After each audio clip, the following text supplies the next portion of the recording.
true oil, and now it's I actually have it just a little wire that it's hanging on so that I could actually get the top and everything else all coated.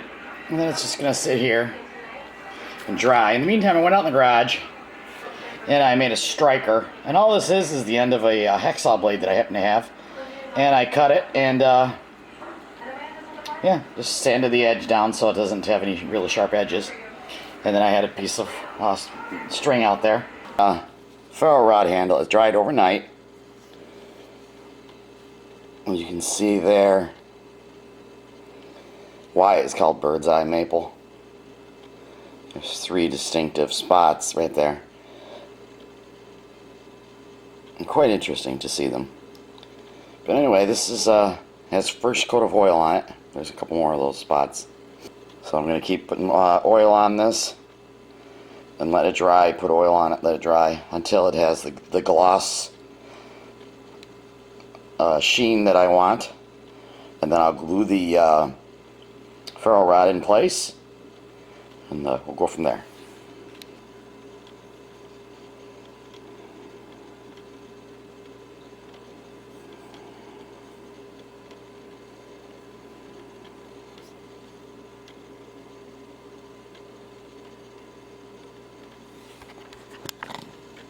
She's all dry, all finished.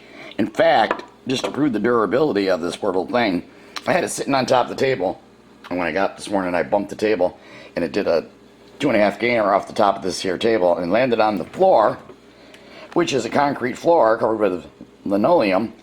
Hit the floor, bounced twice, and there she is, and she is in perfect shape. So anyway, this is the little striker I made. It's basically a chunk of hacksaw blade that I cut off and sanded there so it doesn't have any sharp edges. And then here's just a little piece of string.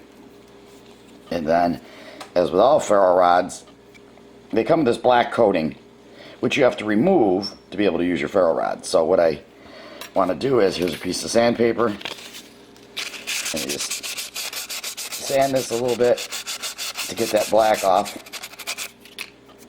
And then, demonstration.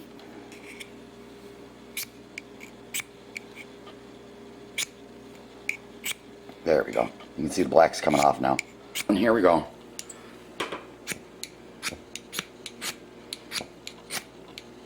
There we go. As the black paint starts to come off, you can get down to the ferro rod, and then you can start striking. There we go. So it works. I don't take the black paint off because I figured whoever were to own it would be the one who takes the black paint off. What? Whoever's going to own it? What do you mean by that?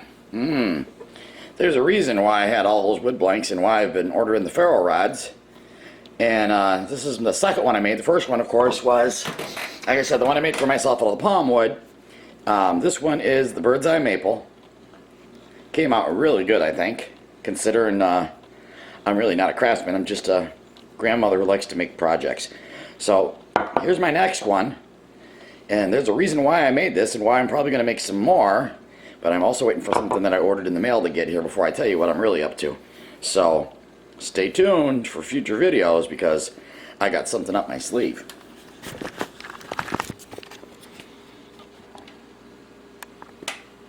And they always tell you to use the back of the blade, this back part, to scratch on the ferro rod to through the sparks, but you can do it either way. Anyway, just to show you, and then here's the front part. I'm trying not to set anything on fire. This is a wooden bench, so I'm doing it lightly. But there you go. That probably works better with just your knife blade, but there you can see that little cooking mark on the blade. There it is. So it works. I'm proud of myself. I did a good job. And next step is to wait for the other thing I ordered to come in the mail so I can show you that and put this my plan together. So let's put this back in this little package, and you can ponder your little heads over what is the purpose of me making this awesome ferro rod.